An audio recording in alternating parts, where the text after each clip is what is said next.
Hey, my friends, hope you have an awesome day. Hey, think of the last time somebody was really mean to you. They wanted you to do something, but they were really mean about it. They were curt or rude or disrespectful, and they're just like, hey, do that. And how did that make you feel? Did it make you feel like doing it? Did it make you feel motivated and encouraged and inspired to do it? Or did you actually want to resist it? Even if it was something you wanted to do or needed to do, that you resisted it because somebody was being mean to you about doing it.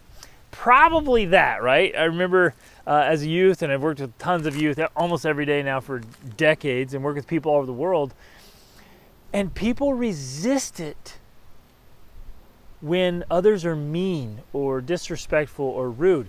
It's true with our own children, with our spouses, with our friends, with our clients. It's true at the bank, it's true in the grocery store, it's true on the airplane with the flight attendants, it's true everywhere, that if people are kind and respectful and ask, that like we're more encouraged to do it. But here's the big kicker, here's the irony, here's the trick. You ready? We do the same things with ourselves.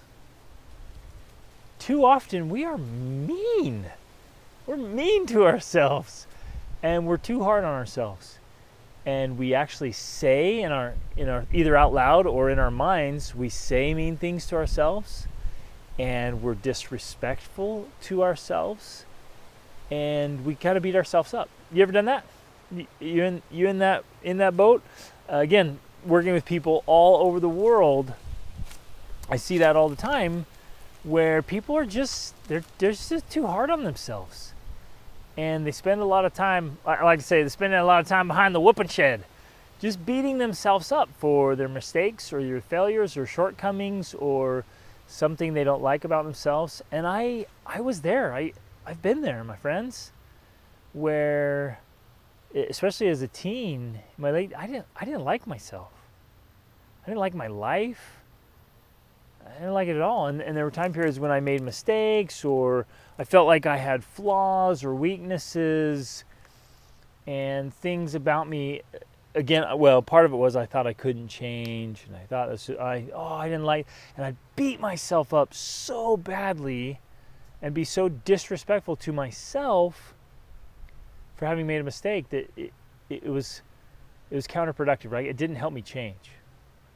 So how do we do that? And then there's a small group of people that aren't hard enough on themselves.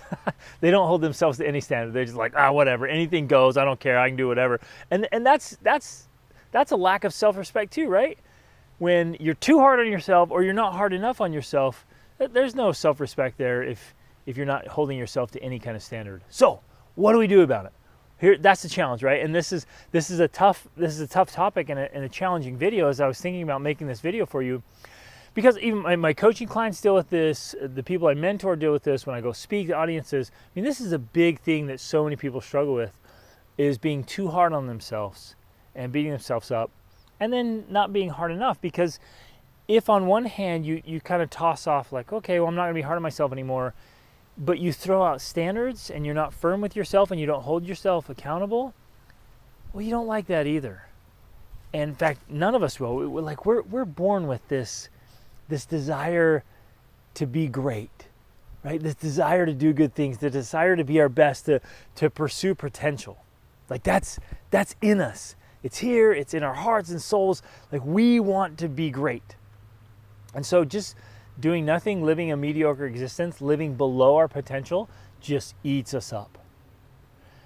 So on one side, we all have to be firm with ourselves, but we have to be kind. So my invitation to you today is to find that balance for you, what works for you, to be firm but kind, right? I'm going dark here. To be firm but kind. How do you figure that out? How do you get that balance to be firm but kind? Because at some point, sometimes you need to look yourself in the mirror and be like, hey, self, step it up here. You're better than this. Right? You're slacking off. You're being lazy. You're being rude. You're being thoughtless. You're being selfish. Like those times when you act less than you are, you need to call yourself out, and that's okay. But do it with kindness and firmness, right? So hey, look in the mirror, get serious sometimes, and I would even say occasionally you need to get upset with yourself, right? You're like, all right, buddy, come on, let's go.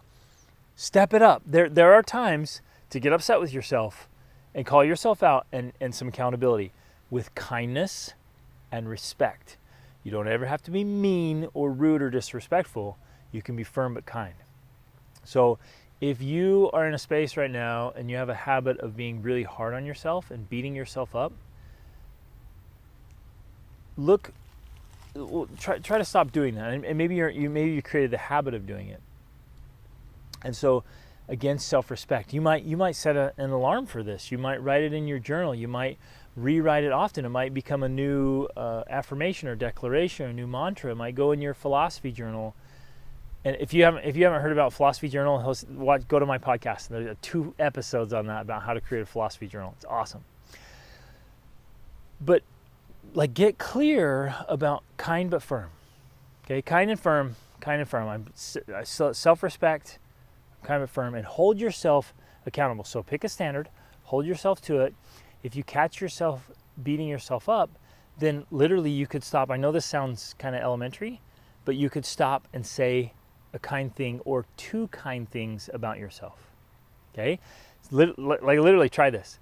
Every time you're beating yourself up and being disrespectful to yourself and you're being too hard on yourself, stop and literally force yourself to say 2 kind things about yourself. I'm serious. That sounds elementary. It sounds kind of silly. I promise, do that. We need to train our brains to be respectful and kind and firm.